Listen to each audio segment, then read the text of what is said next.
तो ठीक है, आज मैं आप लोगों को पांचों नंबर क्वेश्चन का हल बता रहा हूं डिस्ट्रीब्यूशन ऑफ फर्म का। Give general entries for the following transactions. First, to record the realisation of various assets and liabilities. मतलब ये कह रहा है कि एसेट्स और लायबिलिटीज को ट्रांसफर करना है रियलाइजेशन अकाउंट में। अमाउंट नहीं दिया है तो उसकी दो तीन ठो एंट्री होंगी, उसको करना पड़ेगा। फर्स्ट है realisation account debit to assets account, ये एंट्री होगी, कोई अमाउंट नहीं। दूसरी एंट्री होगी liabilities account debit to realisation account.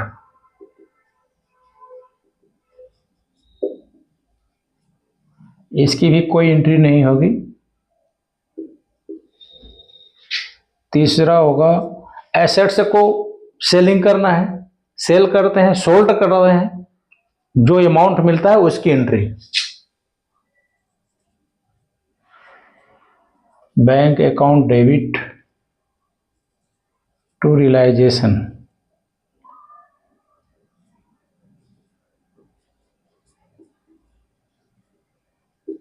ऐसी एंट्री होती है इसकी। फिर चौथा होगा अमाउंट मिलता है तो लायबिलिटीज का पेमेंट किया जाता है, तो पेमेंट की एंट्री।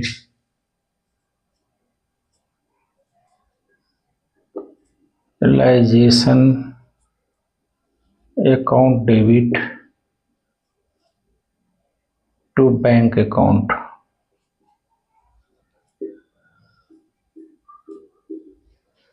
इसमें कोई अमाउंट नहीं रहेगा, ये फर्स्ट पॉइंट का यही होगा। फर्स्ट पॉइंट में इतने होंगे। दूसरा है a firm has a stock of ₹1,60,000 rupees.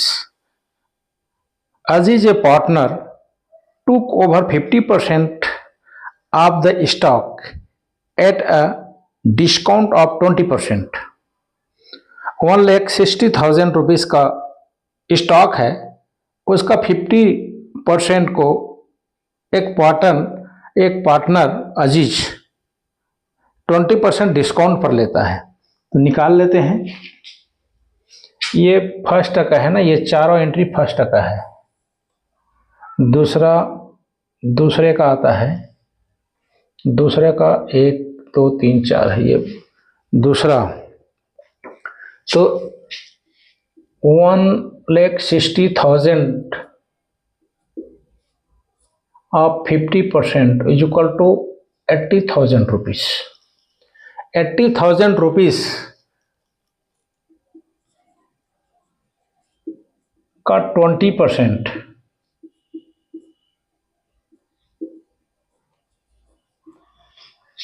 कितने अमाउंट होते हैं? 16,000। तो 80,000 minus 16,000 is equal to 64,000।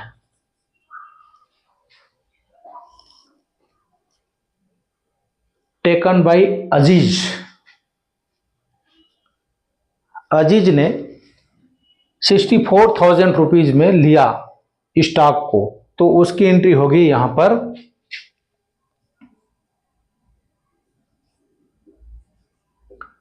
Aziz capital account debit to realisation.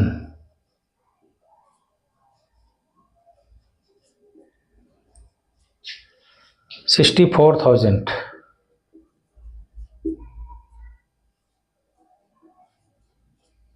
ठीक है।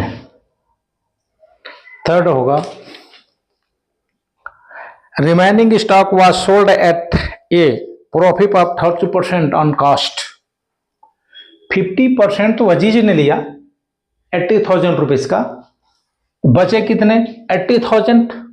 80,000 जो रिमेनिंग स्टॉक है उसको 30% प्रॉफिट पर बेचे गए तो 80%, 80,000 का 30% 24,000 रुपीज़ होता है।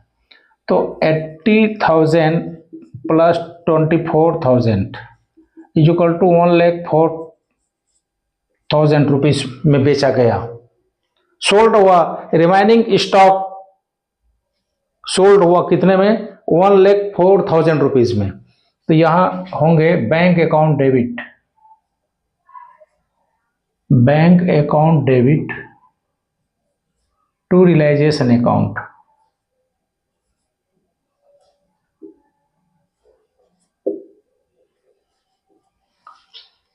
$1,04,000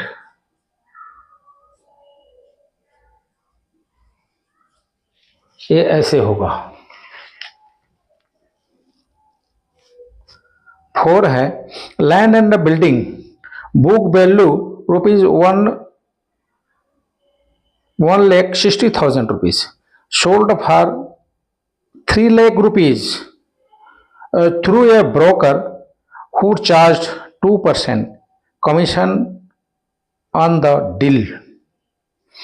1,60,000 रुपीज़ का एक बिल्डिंग है, उसे 3 लाख रुपीज़ में ब्रोकर के द्वारा बेचा गया और ब्रोकर को दिया गया 2% कमीशन। तो हम 3 लाख का देखते हैं। 3 लाख का 2% 6,000 रुपीज़। कितने? 6,000 रुपीज़ ब्रोकर ने लिया। किसने लिया? ब्रोकर ने। तो 3 lakh minus 6,000 is equal to 2,94,000 rupees received हुआ। ठीक है, तो यहां लिखेंगे bank account debit to realisation account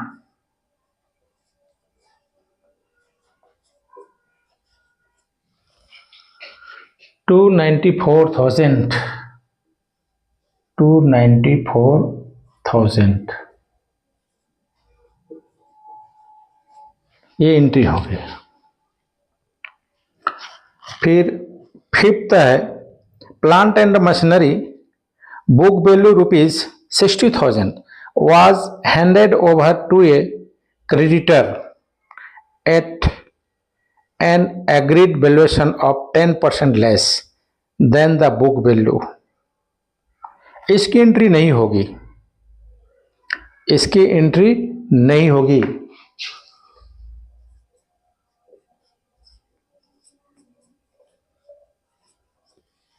इसकी एंट्री नहीं होगी क्योंकि कोई क्रेडिटर अपने क्लेम में फर्म का एसेट्स लेता है तो कोई एंट्री नहीं होती है। 6 है investment whose face value was ₹4,000 was realised at 50%। एक इन्वेस्टमेंट है, उसका प्राइस है 4,000 लेकिन मिला कितने? 50% रुपीज। तो उसकी एक एंट्री हो जाएगी यहाँ 6 का bank account debit to realisation.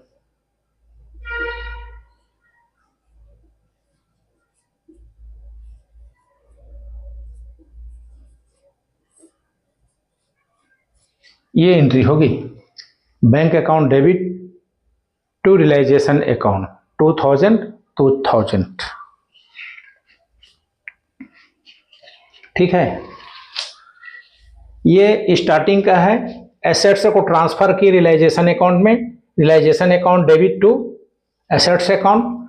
Liabilities को भी ट्रांसफर की रियलाइजेशन अकाउंट में, liabilities account debit to realisation account. फिर हमने ये माना कि एसेट्स को सोल्ड किया गया तो bank account debit to realisation account, कोई अमाउंट नहीं है। फिर जो अमाउंट हमको रिसीव्ड हुआ उससे लायबिलिटीज का पेमेंट किए, इसलिए realisation account debit to bank account. ये फर्स्ट के 4 एंट्री हैं।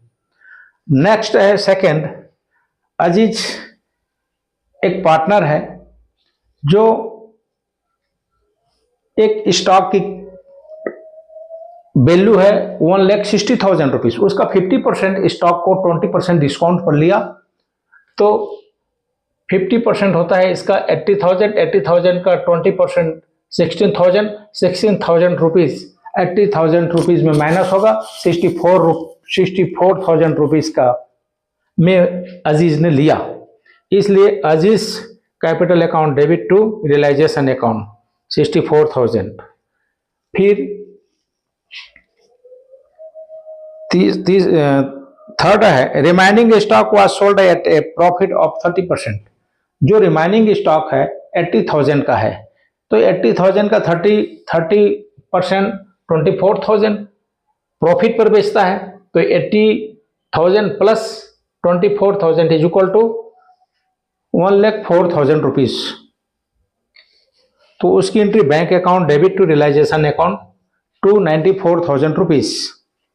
फिफ्थ का है plant and machine book value 60,000 was handed over is to a creditor at an agreed valuation of 10% less than the book value। कोई creditor assets को claim में change करता है, लेता है एसेट्स को, तो उसकी कोई एंट्री नहीं होती। 6 है investment whose face value was ₹4,000 rupees was realise at 50%। 4,000 का था, उसके पैसे मिले, बाजार में बेचे तो कितने 50%, 4,000 का 50% 2,000 रुपीज होता है। ये इस तरह से आपका ये फिफ्थ क्वेश्चन तैयार हो गया।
Question number 6,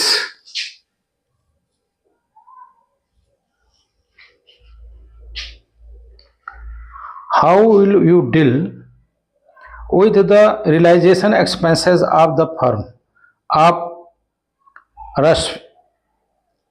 Rasim and Bindia in the following cases? Realization expenses amounted to 1 lakh rupees. इसकी एंट्री होगी realisation account debit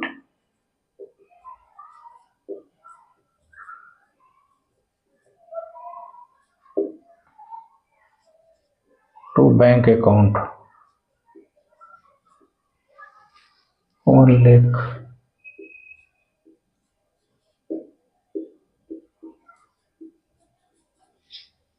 Second, realization expenses amounting to ₹30,000 are paid by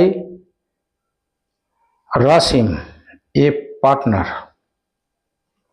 तो इसकी एंट्री होगी रासिम, तो realisation account debit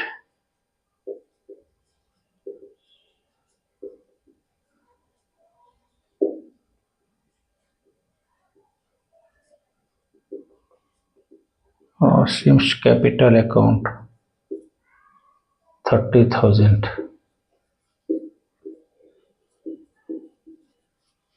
30,000 rupees. Third, realization expenses are to be borne by Rasim, and he will be paid rupees 70,000 rupees as remuneration for completing the dissolution process. The actual expenses incurred by Rasim were rupees 120,000. तो यहाँ होगा realisation account debit to Rasim's capital account 1,20,000, 1,20,000 ये होगा। ये 6 number का ये तीनों entry ऐसे होंगे, ठीक है। अब 7 पर चलते हैं। 7 थोड़ा जटिल है।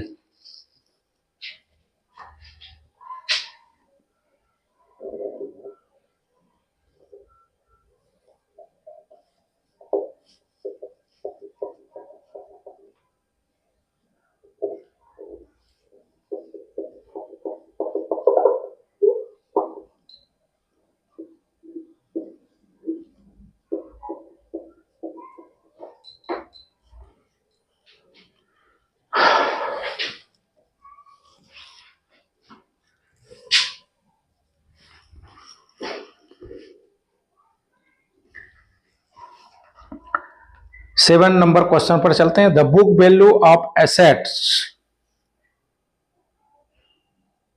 Other than cash and bank transferred to realisation account is rupees 1 लाख।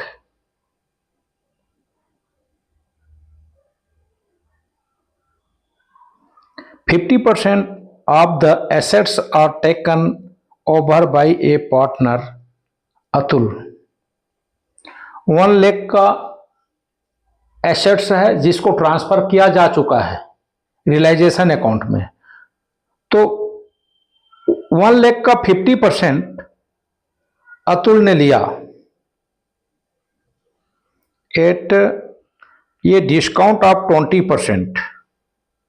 50% को 20% डिस्काउंट पर लिया, तो 1 लाख का 50%,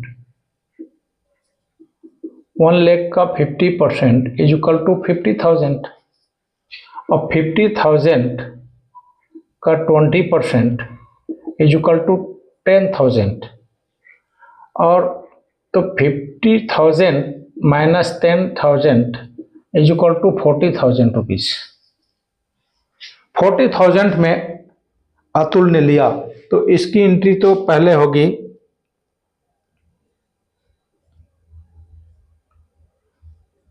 Atul's capital account debit to realisation account.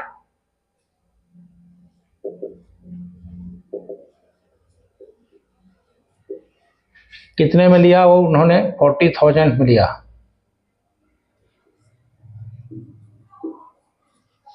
ठीक है। 40% of the remaining assets are sold at a profit of 30% on cost। फिर बोलता है कि जो बचा हुआ एसेट्स है उसका 40%, तो हमारे पास बचा है 1 लाख माइनस 50% को तो अतुल ने लिया, तो हमारे पास बचा कितना 50,000 का। तो 50,000 यानी कि 50,000 रुपीज का 40%,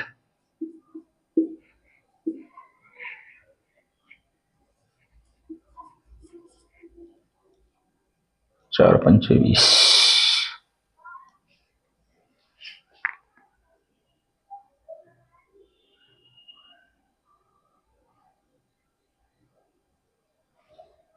20,000 होता है। Asset sold at a profit of 30%।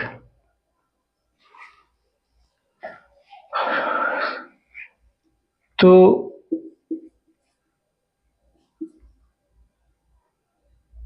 ये होता है 20,000 का 30%, 6,000। तो 20,000 प्लस 6,000 इज इक्वल टू 26,000। इतने में सोल्ड किया गया 26,000 में। 5% of the balance being obsolete, realized nothing, and remaining assets are handed over to a creditor। ठीक है, तो जो रिमाइनिंग एसेट्स था 50,000 का 30% 20,000 रुपीज होता है। 20,000 का 30% 6,000 रुपीज होता है।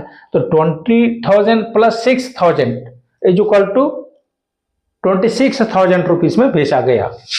तो ये होगा bank account debit to realisation account 26,000। ठीक है, और जो रिमेनिंग का 40% बिक गया, उसका 5% बेकार हो गया, कोई एंट्री नहीं, और जो बचा उसको क्रेडिटर ने ले लिया, तो उसकी भी कोई एंट्री नहीं होगी। आपकी एंट्री ही इतनी होती है। ठीक है, 7 नंबर में इतना ही है। 1 लाख का 50% 50,000, 50,000 का 20% 10,000, 50,000 माइनस 10,000 इज इक्वल टू 40,000 में अजीज ने लिया, तो अथॉर्स capital account debit to realisation account 40,000। फिर रिमाइनिंग एसेट्स यानी कि 50,000 का बैलेंस है, उस 50,000 के 40%, 50,000 के 40% होता कितना है 20,000। 20,000 को फर्म ने 30% प्रॉफिट पर बेचा, 30% 6,000, तो 20,000 प्लस 6,000 इज इक्वल टू 26,000 पे उन्हें बेच दिया गया। 5% नुकसान हो गया, कोई एंट्री नहीं, और जो बैलेंस था यानी कि कितना था 40, तो 60% बचा था बैलेंस का, 30,000 रुपीज का बचा था, वो सब एक 5% वाला बेकार हुआ, उसकी एंट्री नहीं होगी। और जो रिमाइनिंग एसेट था उसको एक क्रेडिटर ने ले लिया, तो उसकी एंट्री नहीं होती है। ठीक है, तो इस तरह से आपका 7वां भी हल हो गया। पढ़ाना पसंद आता होगा तो मेरे चैनल को सब्सक्राइब करें, ताकि आपके पास जल्दी नोटिफिकेशन पहुंचे, और कमेंट में लिखें कि क्या समझ नहीं आ रहा है, फिर उसे बताएंगे।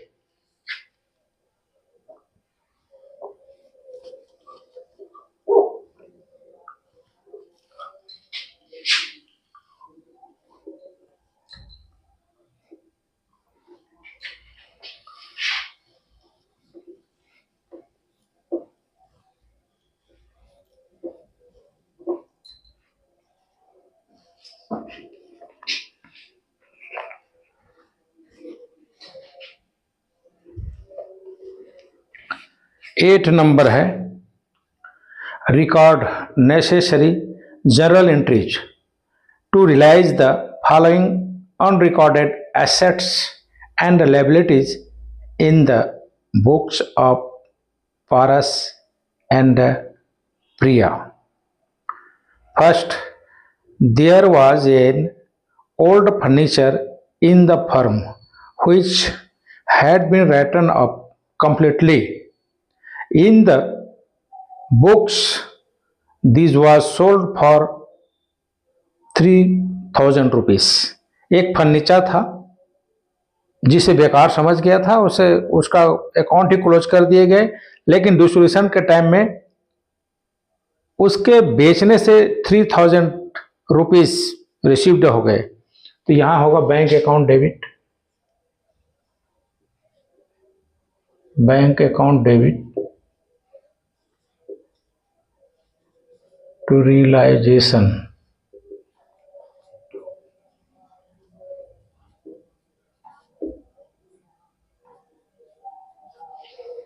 ठीक है। सेकंड है Ashish an old customer whose account for ₹1,000 was written up as bad in the previous year, paid 60% of the amount.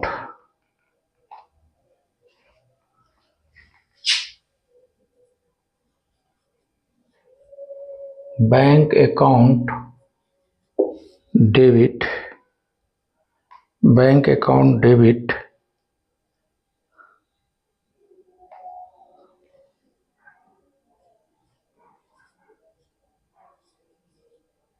realization account,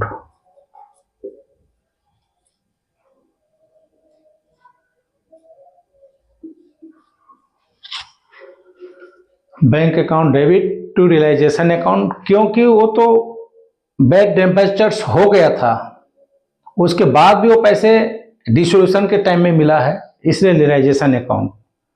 तो 1000 का 60% 600 होता है। Third, Paras agreed to take over the firm's goodwill not recorded in the book of the firm at a valuation of ₹30,000।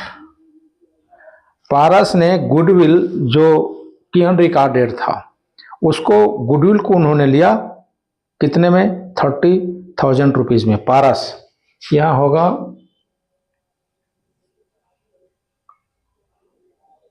Paras capital account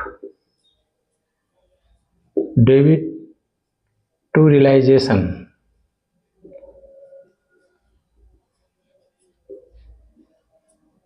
to realisation account 30,000।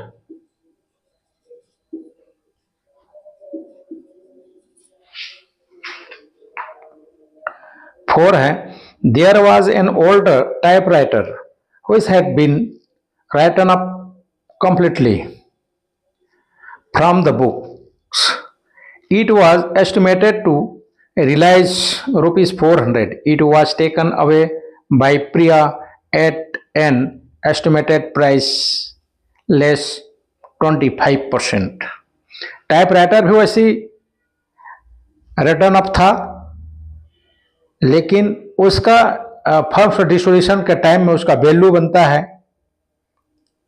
₹400, जिसे प्रिया ने 25% कम पर लिया। तो 25% कितना है? ₹100 बनता है। 400 का 25%, तो यहां होगा प्रिया।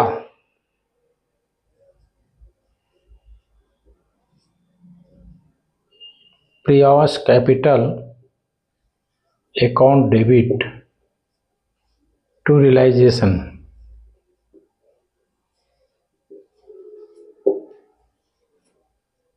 To realisation account 300।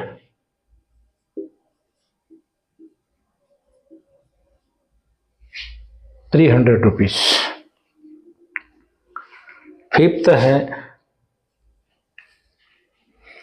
there were 100 shares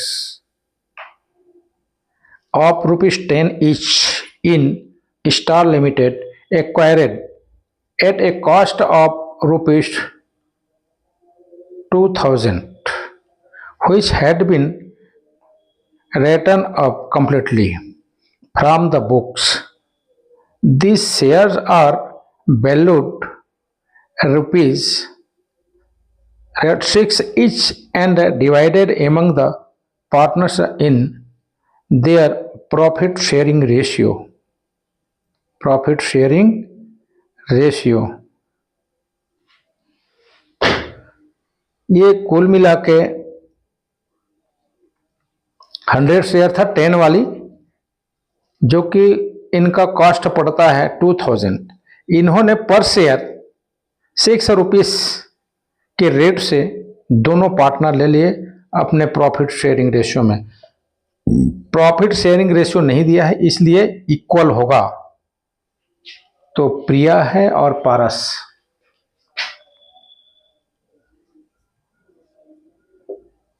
Paras capital account debit,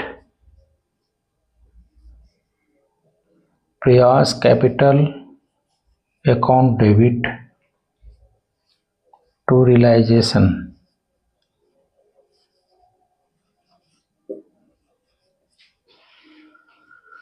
तो 100 शेयर का 6 के भाव में 600 इंटू 1/2 इक्वल टू 300 में ले लिए लोग।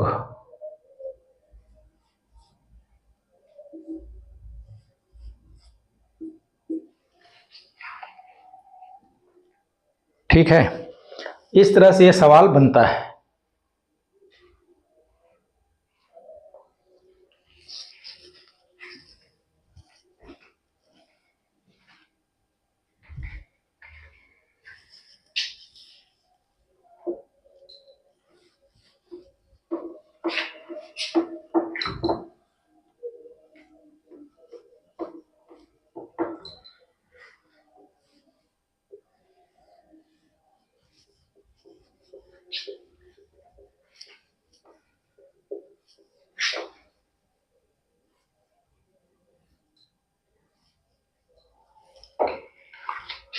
Question number 9। Question number 9। All partners wish to dissolve the firm. Yastin, a partner, wants that her loan of rupees 2 lakh must be paid up before the payment of capital to the partners. But Amarat, another partner, wants that the capitals must be paid before the payment of Yastin's loan. You are required to settle up the conflict giving reason. ये कह रहा है कि यास्तिन एक partner है, firm को dissolve कर दिए हैं, डिसोल्यूशन हो चुका है, और यास्तिन ने फर्म को लोन दिया था 2 लाख रुपए का। यास्तिन बोल रहा है कि पार्टनरों का कैपिटल रिटर्न करने के पहले बिफोर टाइम मेरे लोन का पेमेंट हो जाए। लेकिन अमरत क्या कहता है, नहीं, हमारे कैपिटल का पहले पेमेंट हो, उसके बाद यास्तिन के लोन का पेमेंट होना चाहिए। Settlement of accounts, settlement of accounts,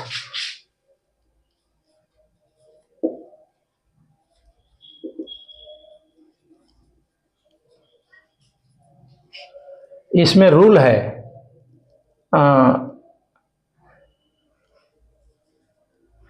partnership act 1932 section 48 में रूल है कि फर्म के एसेट्स को सोल्ड किया जाएगा, और सोल्ड से जो भी अमाउंट रिसीव्ड होगा तो सबसे पहले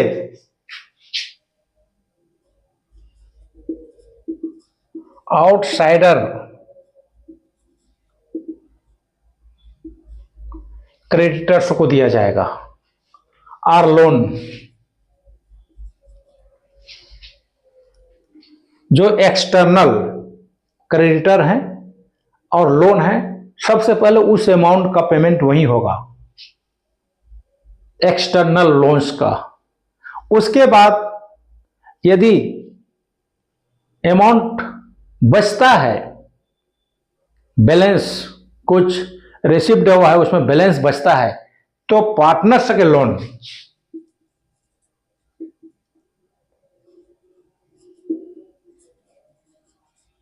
ये फर्स्ट होगा, ये दूसरा होगा, इनका पेमेंट होगा, पार्टनर्स के लोनों का पेमेंट होगा। उसके बाद थर्ड है कैपिटल। उसके बाद थर्ड है कैपिटल। तो यास्तीन जो बोल रहा है, कह रहा है कि मुझे कैपिटल रिफंड के पहले मेरे को पेमेंट किया जाए, तो यही सही है।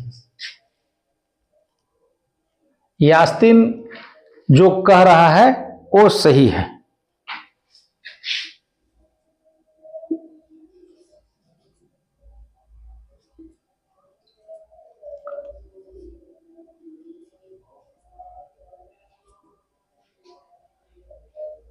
यास्तीन सही है। इसका रीजन में मैंने आपको ये रीजन बताया है, रीजन, ठीक है, ये रीजन है, ये 3 रीजन है। कारण ये है, ऐसा रूल है, इस रूल में के आधार पर यास्तीन जो कह रहा है वो सही है, यानी कि यास्तीन इज राइट, राइट इज यास्तीन।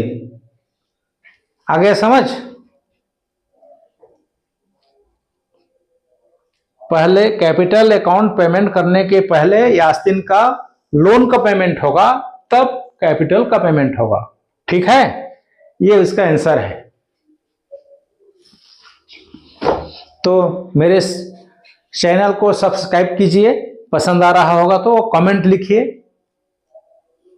आज के लिए इतना, कल मैं आप लोगों को रियलाइजेशन अकाउंट पढ़ाऊंगा सीधा। आज तो जनरल एंट्री था, कल से आपको पढ़ाना होगा क्या, realisation account, capital account and bank account, ठीक है। तो आज के लिए इतना ही।